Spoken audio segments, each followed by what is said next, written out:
Both in football and in business, the fourth quarter is when teams rise up, meet challenges, and deliver unforgettable performances. And your performance in Q4 not only determines how you finish 2019, but also how you start 2020. Hey guys, Aaron Lucas with Greenwood Homes Realty Careers, episode number 26, and today we're gonna be talking about how to finish Q4 strong.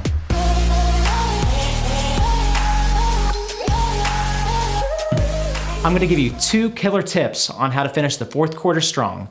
But first, I wanna go over your third quarter results. So what I want you to do right now is get out your business plan and we're gonna go over a couple different numbers. Number 1, have you conducted 75% of the conversations that you said you were going to conduct in 2019?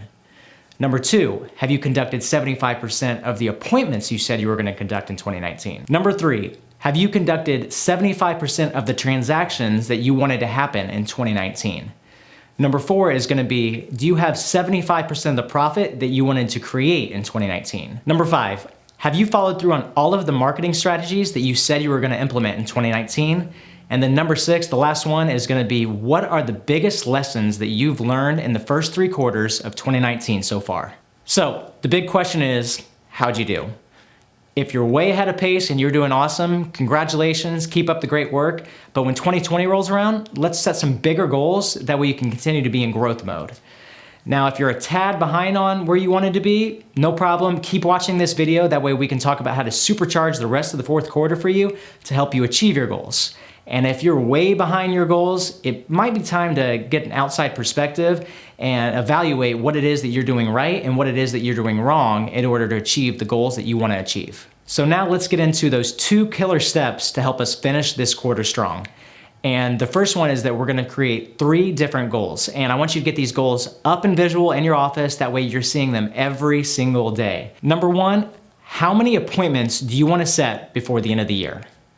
Number 2 is gonna be, how many listings taken, not listings sold, but just listing contracts signed, do you wanna take by the end of the year? And number 3 is gonna be, how many closed sales, whether that's listings or whether that's buyers, do you wanna have by the time that December 31st rolls around? And again, by getting these up and visual, we're gonna create that sense of urgency, that way we can make sure that we finish 2019 strong. So the second step to make sure that we're gonna have a strong finish to 2019 is to make it a competition or a challenge. And you know, without accountability, there's really no motive to act or to perform. If football teams didn't keep score, you know, when you see them put that 4 up, they're probably not putting that 4 up anymore because there's no motive to actually win. They're just doing something just to do something. So here's exactly what I want you to do. Go find someone in your office, and I want you guys to create a challenge with each other. And it can be based on, I know I've talked about appointments, I've talked about conversations, I've talked about listings taken, I've talked about solds, you know, whatever the metric is that you want to track, I don't care what it is, just make it with that partner in the office. And maybe the loser has to buy lunch, or it could be a new suit, or you know, whatever it is, I don't really care what it is. Just get some kind of accountability, some kind of challenge to make sure that you're enforcing those actions. Now, for those of you that are saying, well, I don't have anyone in my office, and so I don't know who to do this with. Well, you could do it with your kids or with your spouse. Maybe your kids want to take a trip to Disneyland and they've been begging you about it forever. Well, what if you made them, you know, this agreement or this challenge was, you know, if mom or if dad sells 8 homes, or if it's 12 homes, or if it's 4 homes, whatever that number is for you, if I sell that many homes, then we'll all go to Disneyland. What do you think your kids are gonna be asking you every single day?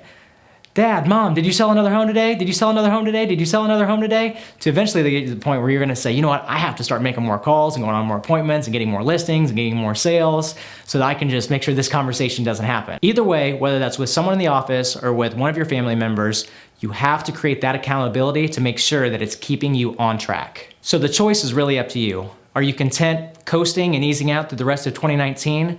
Or are you gonna step up, keep yourself accountable, and reach your goals and set yourself up for a monster 2020? Tell me how many appointments that you're going to conduct for the rest of Q4 in the comments below, and what exactly it is that you're going to do differently.